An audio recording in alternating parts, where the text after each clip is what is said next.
Hello everyone. Today I have come up with part 2 of direct and indirect speech.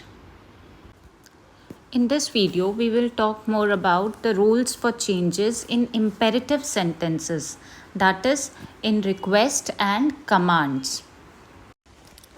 Changes in reported speech.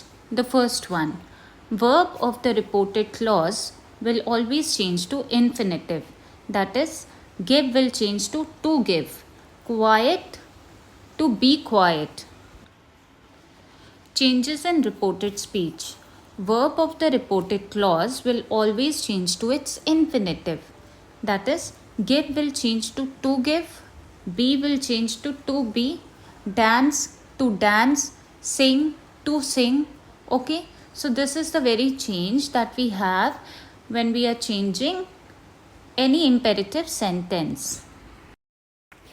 For example, he said to me, please give me a pen. So this changes to he requested. Requested because we have used please in the reported speech. He requested me to give him a pen. So here give changes to give, me changes to him since we have used he said, and a pen remains as it is. Now sentences that have do not in the reported speech will change to not to, or we can also use words such as forbade or prohibited. Let's see how. The police said, do not break the rules. Okay. So the police forbade to break the rules. So do not changes to here just to break the rules, and in the next sentence the police ordered not to break the rules, right? So this is the two changes that happen when we use forbade and ordered. Please see that with ordered only we are supposed to use not to. Otherwise a simple to works the best. Apart from that, reporting verbs such as said, said to, told may also change to command, request or ordered as per the need of the question. If we have a request, a question with please in it, then we will use request. If it is an order, and how are we going to know if it at all is an order?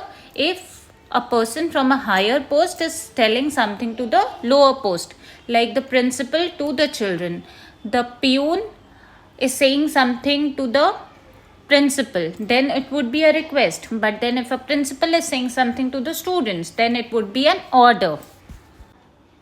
Now let's see the rules for changes in interrogative sentences, right? Now when we change an interrogative direct speech to an interrogative indirect speech, there is a removal of that, right? So we are supposed to remove that here. That is not used. For an example, I have used here, he asked me, how are you?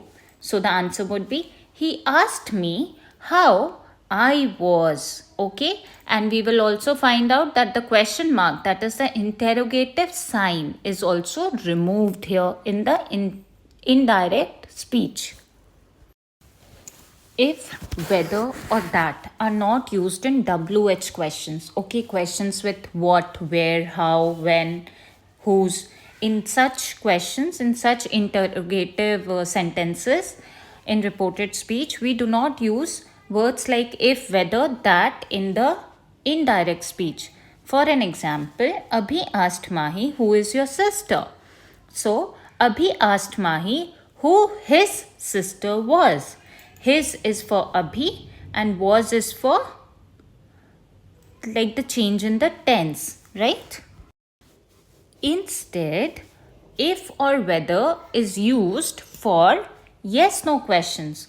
The questions whose answers are supposed to be in yes or no. Like, will you come tomorrow? Yes.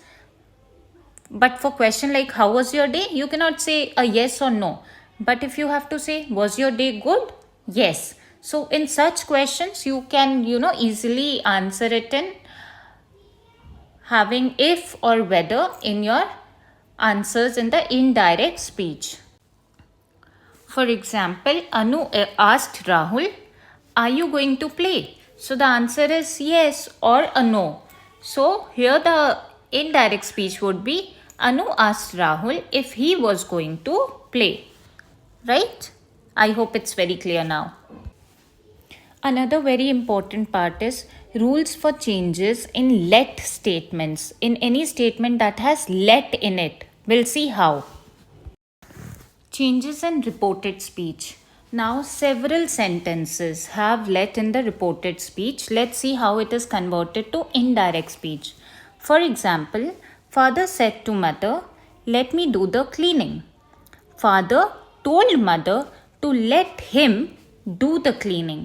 So here, let me becomes let him, and let obviously, has changed to let. Another sentence says, he said to her, "Let us buy a house." So he suggested to her that they should buy a house. Okay, so here again a model has been used as such, should, right? So this is how sentences with let in them changes to indirect speech. I hope it was very, very clear and helpful. Thank you so much for coming and watching this video, and keep supporting. Thank you so much.